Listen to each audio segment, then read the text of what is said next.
So there I was, getting a $100,000 fine from HOA President Karen because my slate roof didn't meet community aesthetic standards.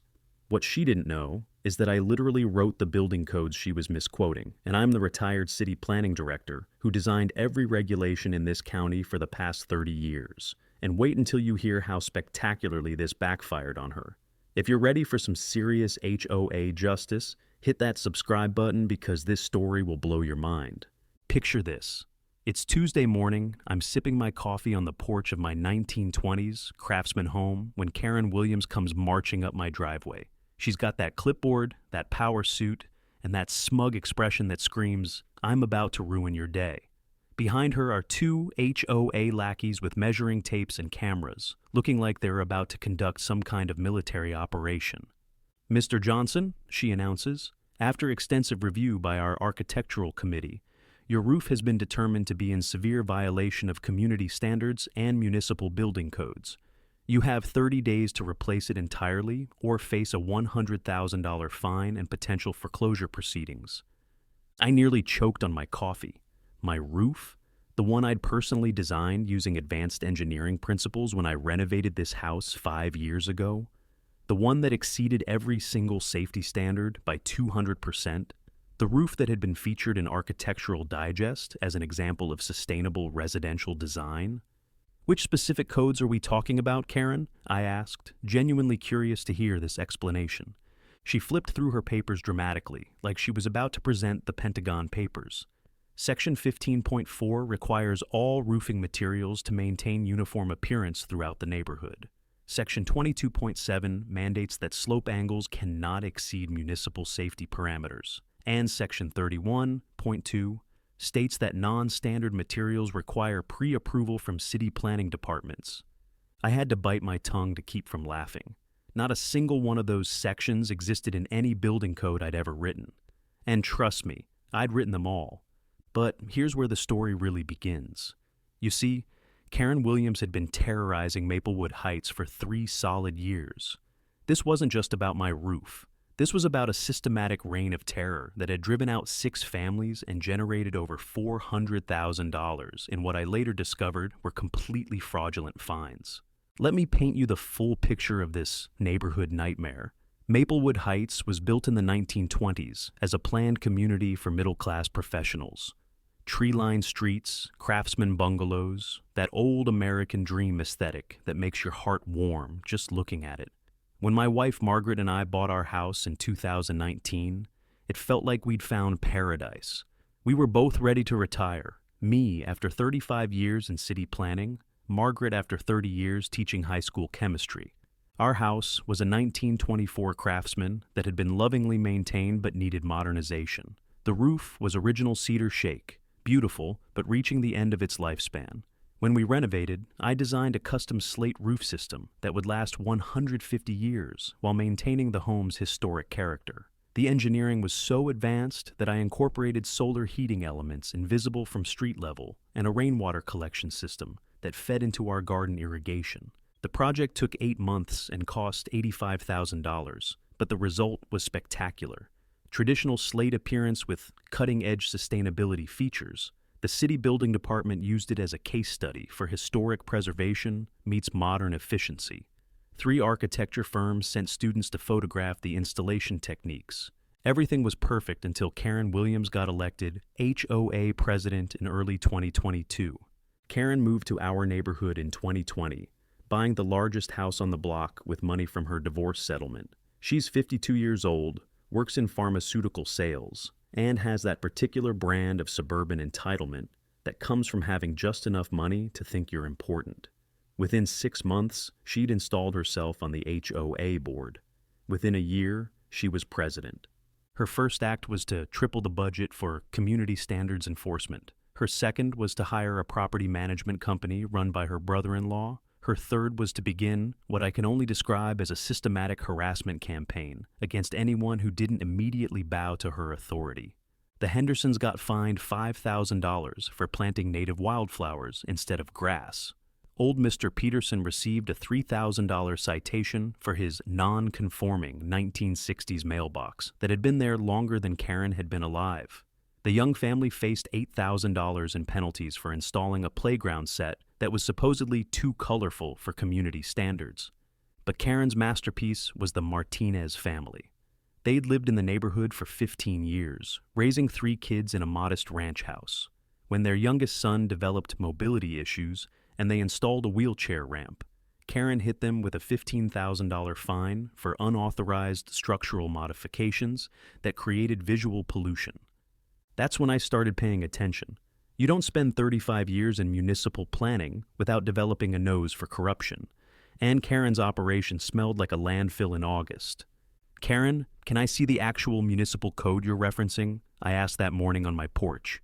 "This is the municipal code," she snapped, waving her HOA handbook like it was the Constitution. "We've incorporated all relevant city regulations into our community standards." That's when I knew Karen was about to have the worst day of her HOA career. You see, incorporating municipal codes into HOA covenants isn't illegal, but misrepresenting those codes definitely is. And creating fake regulations while claiming municipal authority, that crosses into criminal territory. "I tell you what, Karen," I said, standing up and stretching. "Why don't we settle this right now? Let me grab my laptop and we can look up those code sections together." The confidence in her eyes flickered for just a moment, but she recovered quickly. "Fine. But when we prove you're in violation, I want that roof replaced within 15 days, not 30. I disappeared inside and returned with my laptop, along with something else Karen wasn't expecting. My old ID badge from the city planning department, my framed certificate of appreciation from the mayor for 35 years of service, and a thick folder labeled Neighborhood Research. Because here's what Karen didn't know.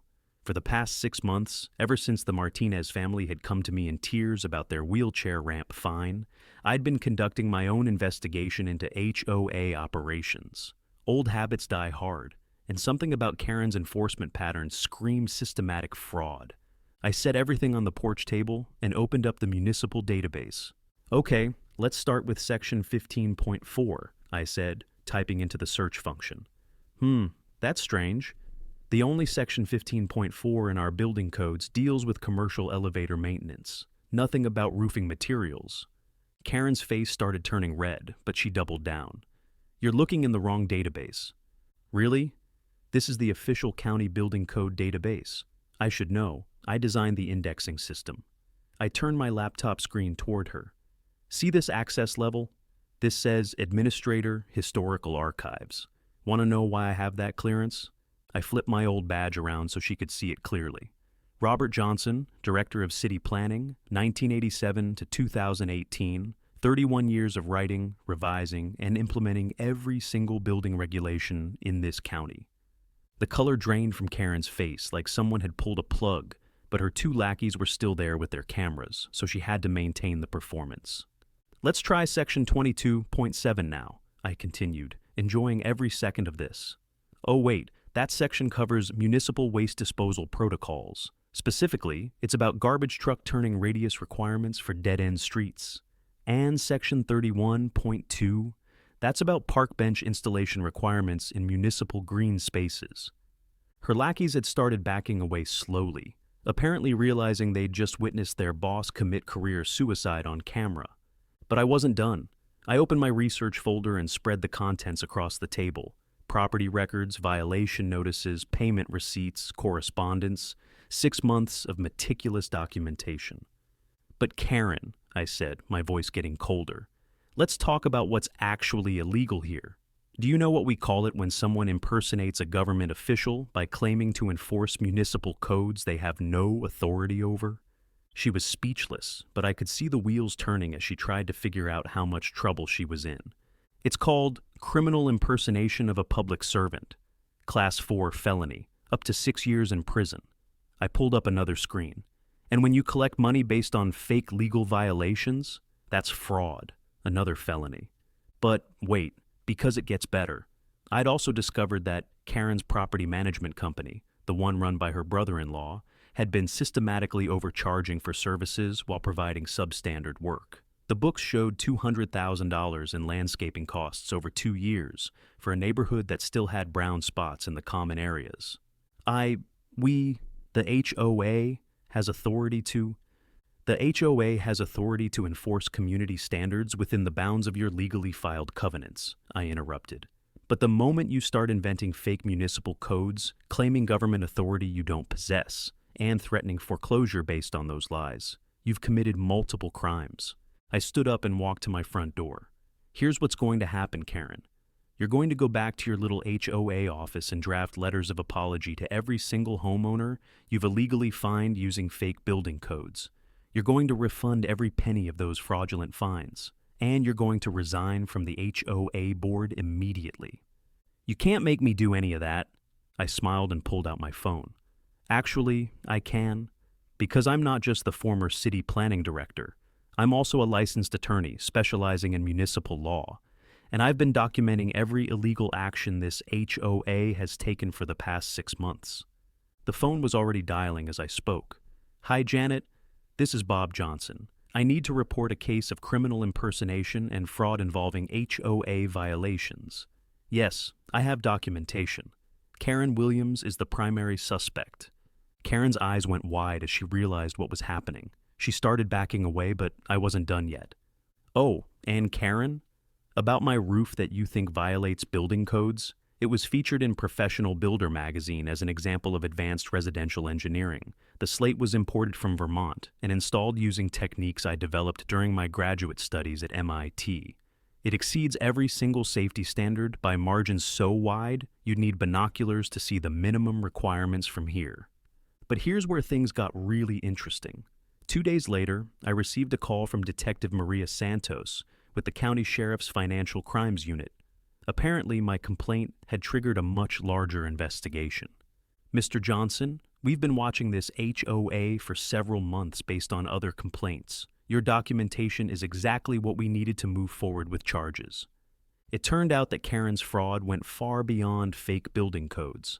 The property management contract with her brother-in-law included massive kickbacks. The Architectural Review Committee was charging homeowners $500 for reviews that never actually happened. And most damning of all, Karen had been selectively enforcing violations to force out homeowners who opposed her, then arranging for her real estate connections to buy their houses at below-market prices. The investigation revealed a systematic scheme to financially terrorize residents while profiting from their misery. Karen wasn't just a power-hungry HOA president. She was running a sophisticated real estate manipulation operation. 3 weeks later, Karen submitted her resignation letter to the HOA board. But resignation wasn't enough to save her. The county prosecutor decided to make an example of the case, especially after local news picked up the story. Karen was charged with criminal impersonation, fraud, extortion, and conspiracy. Her brother-in-law faced charges for his role in the property management kickback scheme. The real estate agents involved in the below-market purchase arrangements were investigated by the state licensing board. But it didn't stop there. The civil lawsuits started immediately. The Martinez family sued for disability discrimination and civil rights violations. Their wheelchair ramp case became a federal matter when disability rights advocates got involved. The Hendersons sued over the wildflower fine, claiming selective enforcement and property damage. Old Mr. Peterson hired an attorney who specialized in elder abuse cases. By the time everything settled, Karen had lost her house, her real estate license, and faced over $200,000 in legal judgments. Her property management company went bankrupt within 6 months. The community transformation was remarkable. We elected a new board comprised of actual homeowners who lived in the neighborhood full-time. Mrs. Chen, a retired teacher, became president. Mr. Rodriguez, a local firefighter, took over maintenance oversight. Sarah Kim, a CPA, volunteered to handle the financial audits that Karen had been avoiding for years. The first thing we did was void every single fine issued during Karen's tenure and refund the money. The Martinez family got their $15,000 back and used it to make their home even more accessible.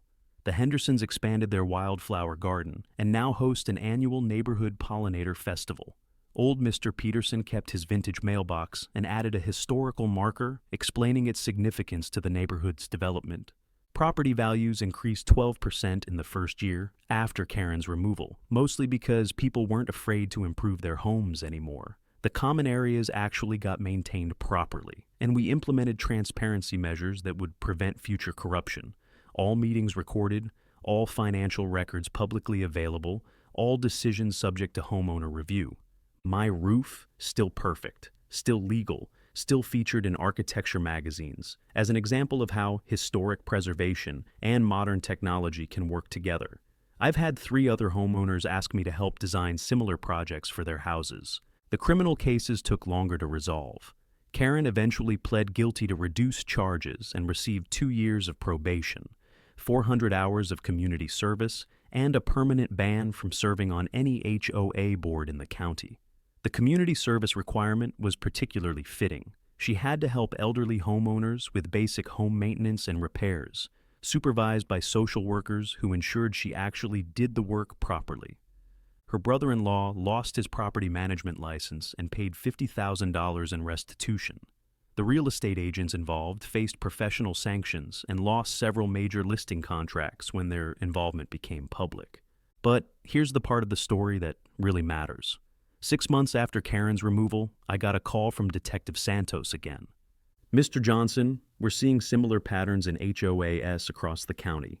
Would you be willing to consult on these investigations?"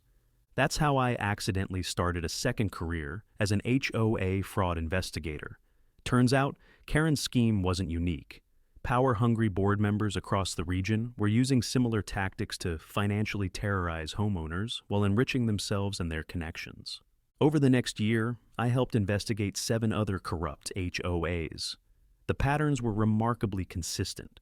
Fake violations based on misrepresented regulations, selective enforcement to target opposition, sweetheart contracts with board members' family and friends, and systematic efforts to force out homeowners who asked too many questions.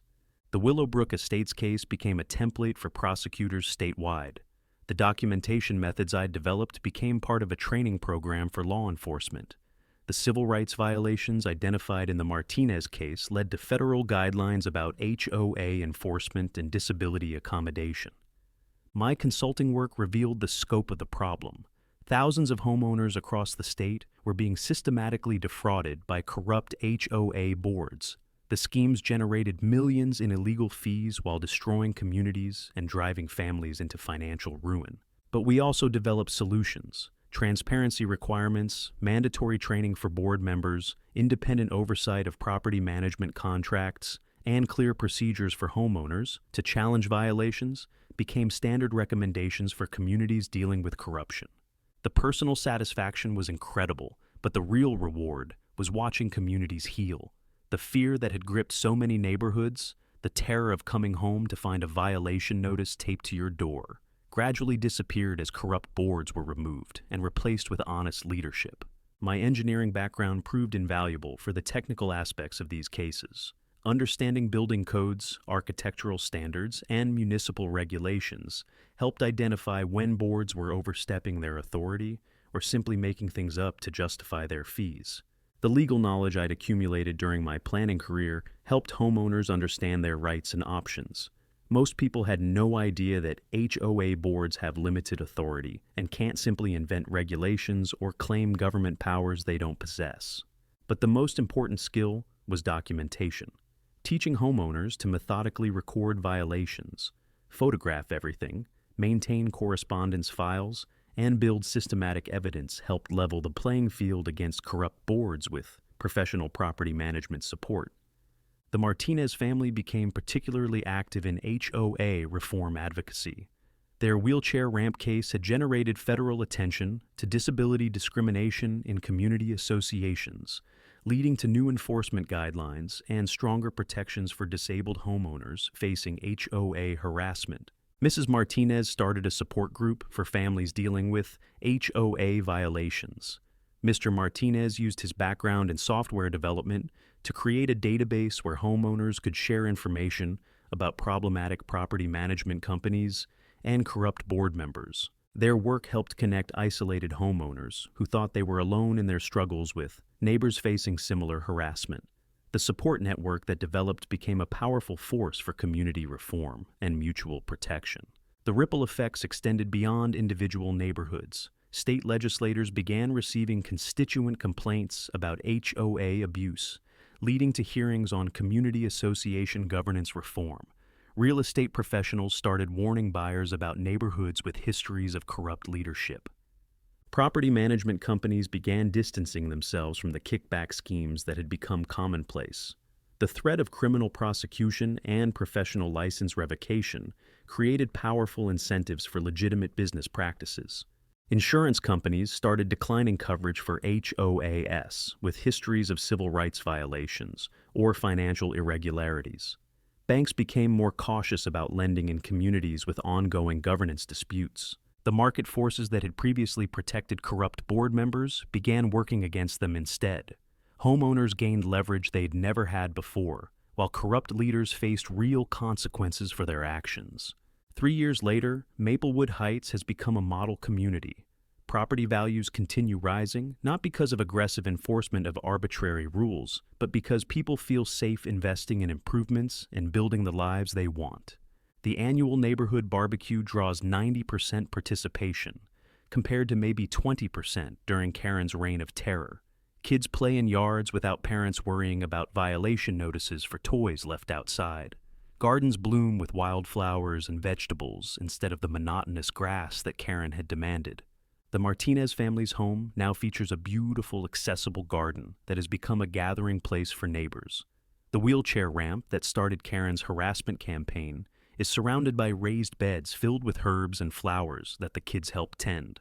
Mr. Peterson's vintage mailbox has been joined by several other period-appropriate fixtures as homeowners restored their property's original character instead of conforming to Karen's generic suburban aesthetic. The Henderson's wildflower meadow has inspired similar native plant gardens throughout the neighborhood. The annual Pollinator Festival now attracts families from across the city, generating positive attention for the community instead of the negative publicity from Karen's corruption cases. Most importantly, people feel ownership of their community again. Board meetings are well attended but brief and productive. Decisions are made transparently with genuine input from residents. Problems get solved through cooperation instead of intimidation. The transformation taught me something important about American communities. Most people want the same things: safe streets, well-maintained common areas, reasonable property values, and the freedom to build good lives for their families. Corruption thrives when people feel powerless and isolated. But when neighbors start talking to each other, sharing information, and working together, even the most entrenched corruption crumbles quickly. The systematic documentation that exposed Karen's crimes became a community practice. Neighbors share information about contractors, maintenance needs, and potential improvements. The transparency that defeated corruption became the foundation for genuine community building. My retirement looks different than I'd planned, but more fulfilling than I'd imagined. Instead of just enjoying my perfectly legal, beautifully engineered slate roof, I'm helping communities across the region build the neighborhoods they deserve. The consulting work pays well, but the real reward is the phone calls from families who've reclaimed their homes from corrupt boards. Hearing Mrs. Patterson describe her new rose garden without fear of fines, or learning that the young family's kids can play outside again without generating violation notices, makes every hour of investigation worthwhile. Karen's downfall became a cautionary tale that spread throughout the HOA community.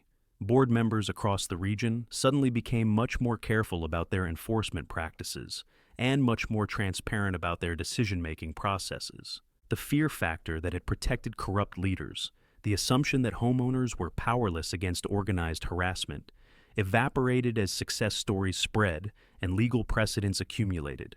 My roof, the $100,000 fine that started this whole adventure, still covers my house perfectly.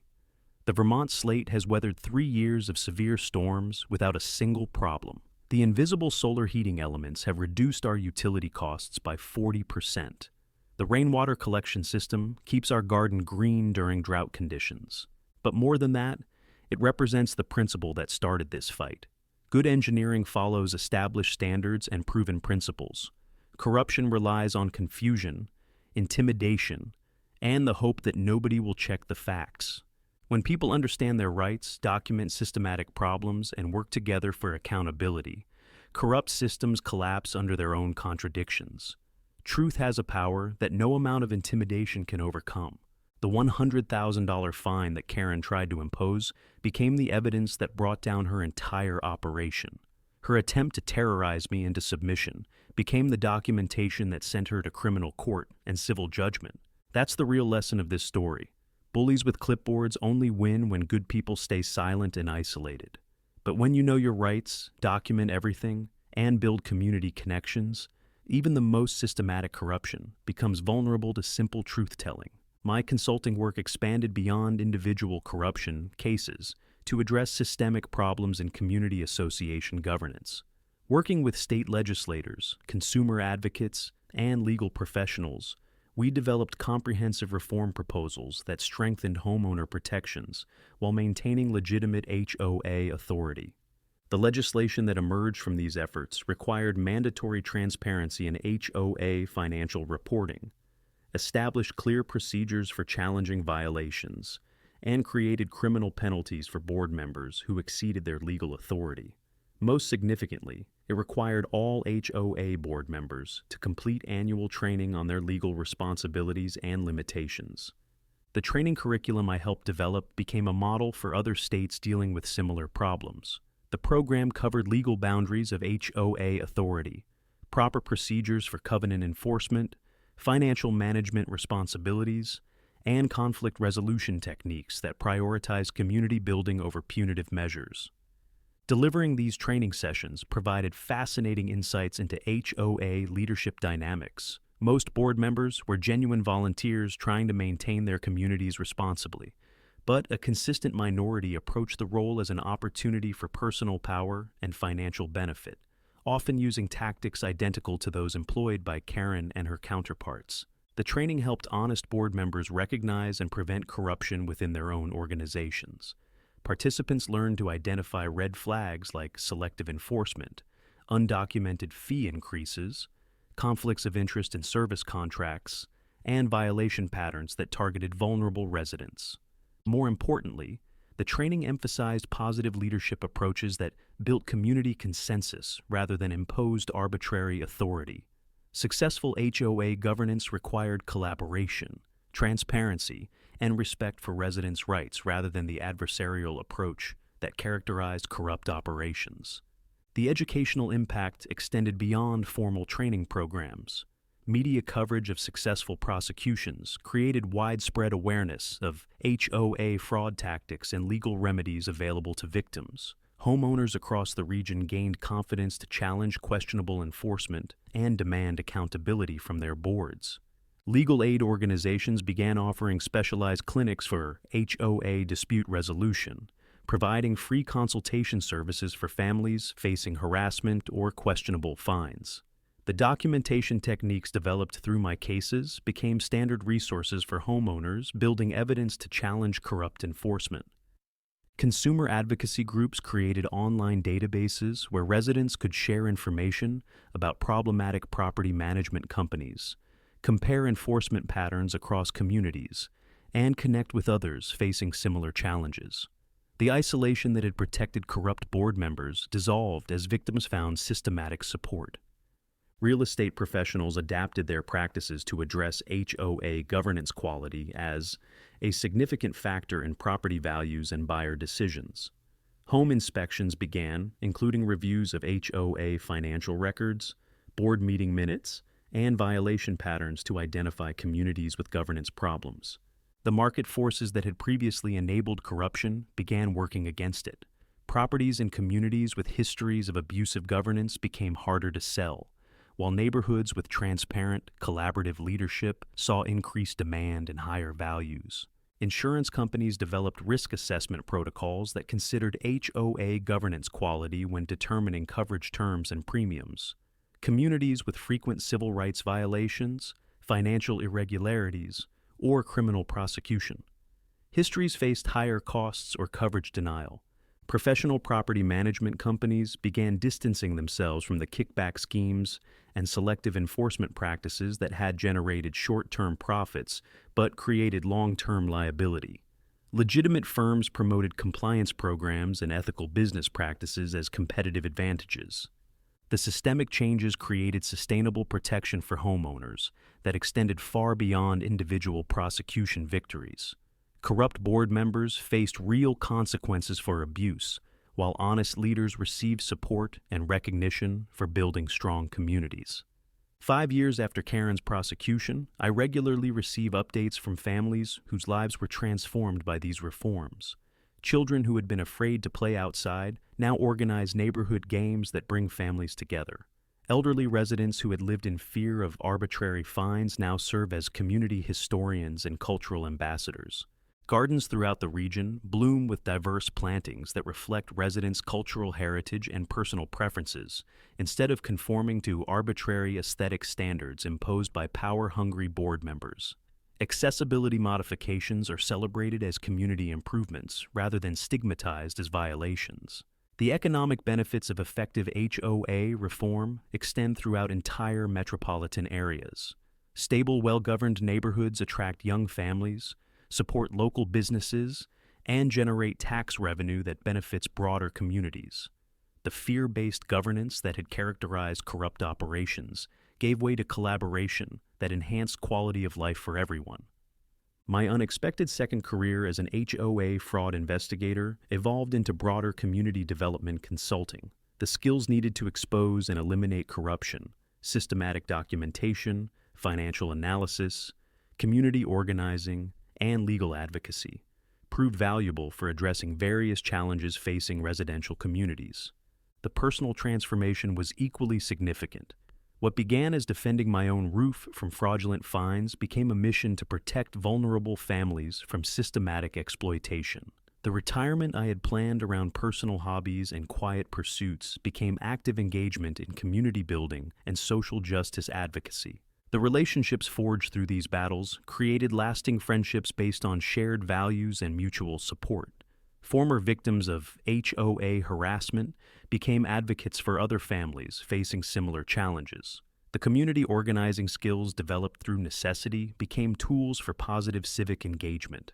Margaret and I found our retirement years filled with purpose and meaningful work that connected us to causes larger than our individual concerns.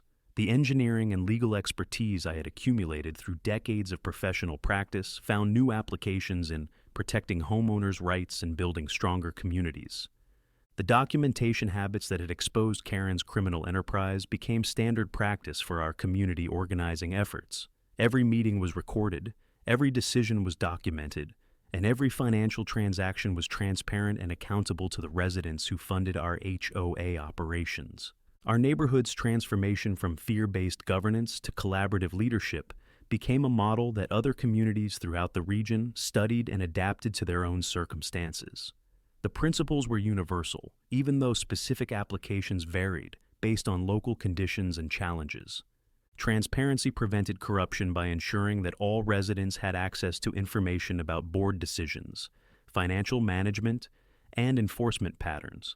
Regular communication through newsletters, websites, and community meetings kept everyone informed about issues affecting their homes and investments.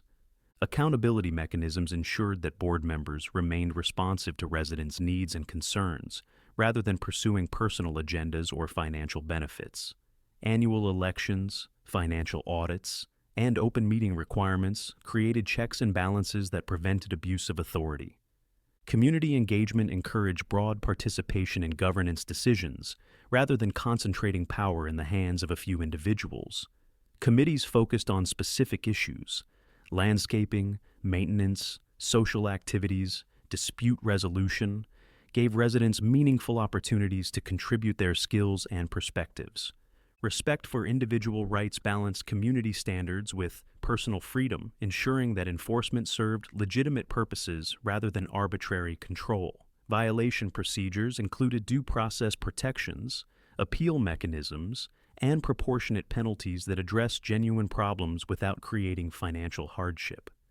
The success of these reforms attracted attention from academic researchers studying community governance, urban planning professionals working on residential development projects, and policymakers developing legislation to address HOA abuse at state and national levels. Research partnerships with universities created opportunities to document the long-term impacts of governance reform on community stability, property values, and residents' quality of life.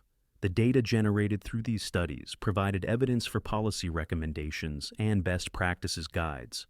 Speaking engagements at professional conferences allowed me to share lessons learned through practical experience with audiences who could implement similar reforms in their own communities. The techniques that had defeated Karen's corruption proved applicable to various forms of institutional abuse and community organizing challenges. The most rewarding aspect of this work remains the personal relationships with families whose lives were dramatically improved through successful advocacy and reform efforts. Watching children grow up in neighborhoods where they feel safe and valued, seeing elderly residents regain dignity and security in their homes, and witnessing communities heal from trauma created by systematic abuse provides motivation for continued engagement. The ongoing vigilance required to maintain good governance became a shared community responsibility, rather than a burden imposed on individual activists. Residents understood that democratic participation required active engagement rather than passive compliance with authority figures. Educational initiatives helped new homeowners understand their rights and responsibilities within community associations, preventing the isolation and ignorance that had made Karen's victims vulnerable to exploitation. Orientation programs for new residents included information about HOA governance, legal resources, and community support networks. Mentorship programs connected experienced residents with newcomers, ensuring that institutional knowledge about effective advocacy and community building passed to the next generation of neighborhood leaders. The skills needed to maintain good governance became community assets rather than specialized expertise held by a few individuals. The neighborhood's annual celebration of our victory over Karen's corruption evolved into a broader festival celebrating community resilience, cooperation, and democratic values. Families from throughout the region attend workshops on HOA governance, legal rights, and community organizing while enjoying food, music, and activities that demonstrate what healthy communities can achieve. These gatherings serve as inspiration for residents facing similar challenges in their own neighborhoods while reinforcing the values and practices that sustain good governance in our community. The celebration reminds everyone that democracy requires active participation and that ordinary people can defeat systematic corruption through organized, persistent effort. My roof, the catalyst for this entire adventure, continues to perform flawlessly while serving as a symbol of principled resistance to arbitrary authority. The Vermont slate has weathered severe storms, extreme temperatures, and the test of time without requiring any of the corrections that Karen had demanded. More importantly, it represents the victory of good engineering over political manipulation, evidence-based standards over arbitrary enforcement, and community cooperation over individual exploitation. The principles that guided its design, durability, functionality, sustainability, and aesthetic integrity, became the foundation for rebuilding our entire community's governance structure. The lessons learned through this experience continue to guide my daily life and community involvement. Every morning, when I look at my perfectly engineered slate roof, I remember that standing up for principles matters more than avoiding conflict. Every neighborhood gathering reminds me that communities thrive when residents feel empowered rather than intimidated. The documentation habits that exposed Karen's crimes became permanent practices in our community governance. Board meeting minutes are detailed and publicly accessible. Financial records are reviewed quarterly by independent auditors. Violation procedures include clear appeals, processes, and proportionate penalties that serve community interests rather than personal vendettas. Most importantly, we learned that preventing corruption requires constant vigilance and active participation from informed residents. Democracy doesn't maintain itself. It requires citizens who understand their rights, document problems systematically, and work together to hold leaders accountable. The transformation of our neighborhood from Karen's surveillance state to a genuine community where families feel safe and valued proves that positive change is possible when people refuse to accept abuse as normal. The fear that once silenced neighbors gave way to cooperation that strengthens everyone's quality of life. Our success inspired similar efforts throughout the region, creating a network of communities committed to transparent, accountable governance that serves residents rather than exploiting them. The ripple effects continue expanding as more families discover that they don't have to tolerate harassment from power-hungry board members. Now, I want to hear from you. Have you experienced systematic harassment from HOA board members who exceeded their legal authority? Are you currently dealing with fabricated violations, selective enforcement, or financial demands that seem designed to force you from your home? Share your story in the comments below. Your experience could provide crucial support for other families facing similar challenges. If this story gave you hope for fighting back against HOA corruption or insight into tactics that could help your own community, hit that subscribe button and notification bell. We have many more stories about ordinary homeowners who defeated systematic abuse through patience, documentation, and community organizing. Remember, corrupt HOA boards succeed by isolating victims and creating fear of collective action. But when residents communicate openly, share information systematically, and work together persistently, even the most entrenched corruption becomes vulnerable to simple transparency and accountability. The fight for community justice never truly ends, but neither does the satisfaction of knowing that ordinary people can defeat extraordinary corruption when they refuse to surrender their rights and dignity. Your home should be your sanctuary, not a source of fear and financial exploitation. Thanks for watching HOA Revenge Stories, where justice always prevails through community courage and principled resistance. To be in severe violation of community standards and municipal building codes, you have 30 days to replace it entirely or face a $100,000 fine and potential foreclosure proceedings. I nearly choked on my coffee. My roof, the one I'd personally designed using advanced engineering principles when I renovated this house 5 years ago, the one that exceeded every single safety standard by 200%? Which specific codes are we talking about, Karen? I asked, genuinely curious to hear this explanation. She flipped through her papers dramatically. Section 15.4 requires all roofing materials to maintain uniform appearance throughout the neighborhood. Section 22.7 mandates that slope angles cannot exceed municipal safety parameters. And Section 31.2 states that non-standard materials require pre-approval from city planning departments. I had to bite my tongue to keep from laughing. Not a single one of those sections existed in any building code I'd ever written. And trust me, I'd written them all. Karen, can I see the actual municipal code you're referencing? This is the municipal code, she snapped, waving her HOA handbook. We've incorporated all relevant city regulations into our community standards. That's when I knew Karen was about to have the worst day of her HOA career. You see, Karen had been terrorizing our neighborhood for 2 years. She'd fined elderly Mrs. Patterson $5,000 for planting roses that were too red.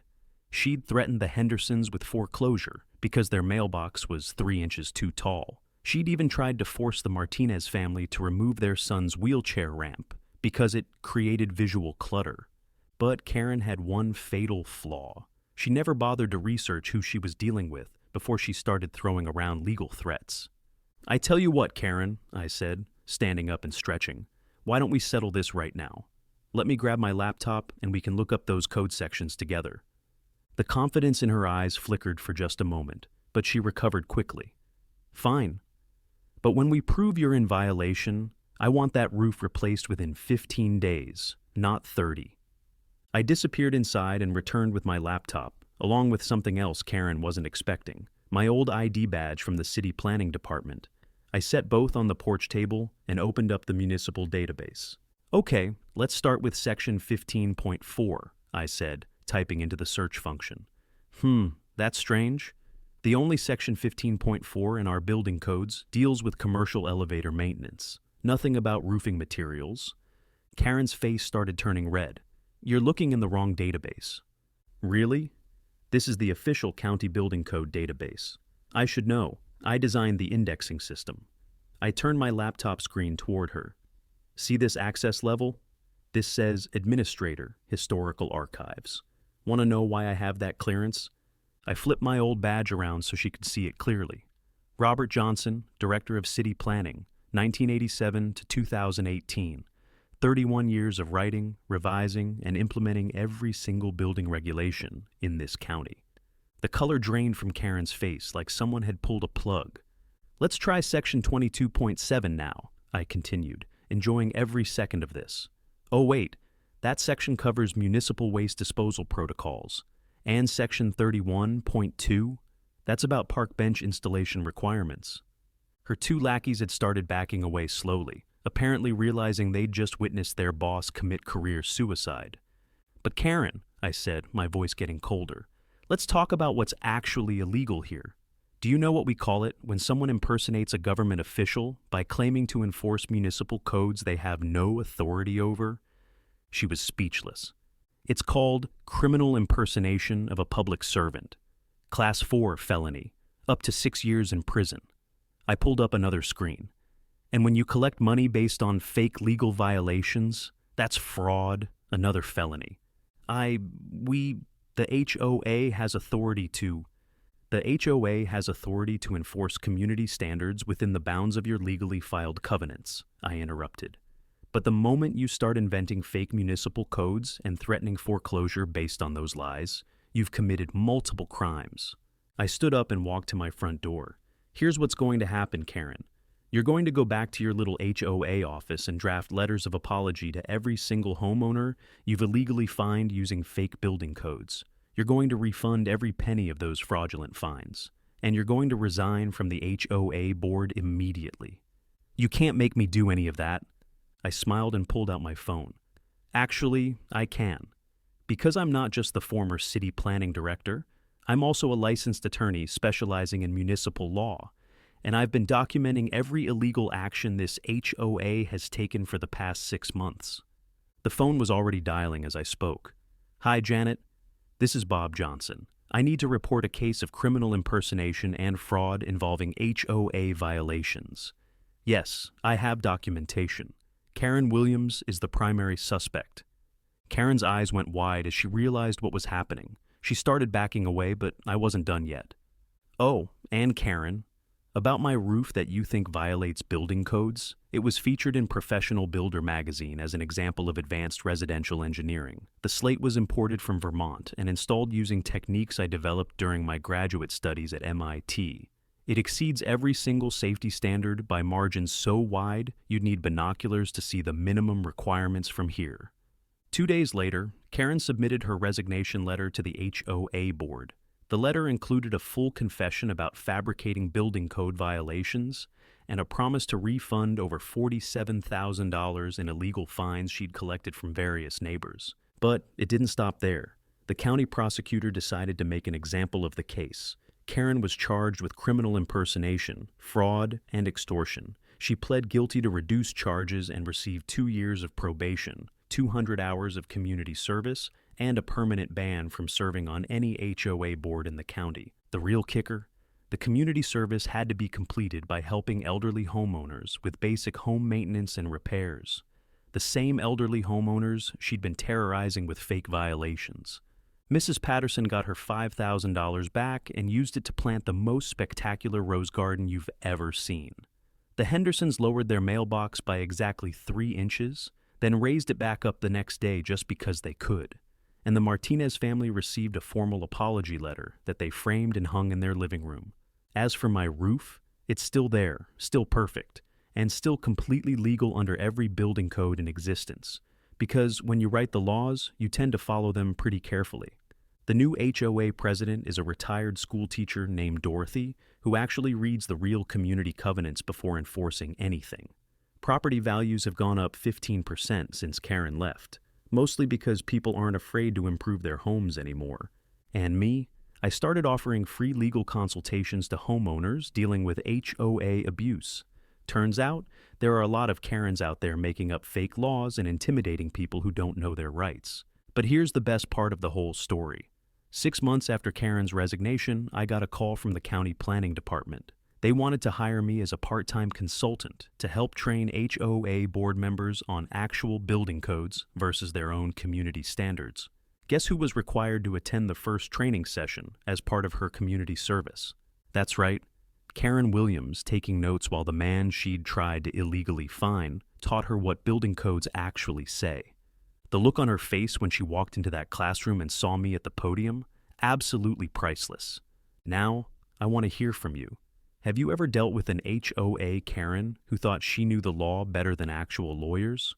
Drop your story in the comments below. And if this tale of HOA justice got your blood pumping, smash that like button and subscribe for more stories where the little guy wins big. Remember, sometimes standing up to neighborhood tyrants doesn't just save yourself, it saves everyone around you. When good people refuse to be intimidated by fake authority, entire communities can break free from fear. Thanks for watching HOA Revenge Stories, where we prove that every HOA Karen eventually meets their match.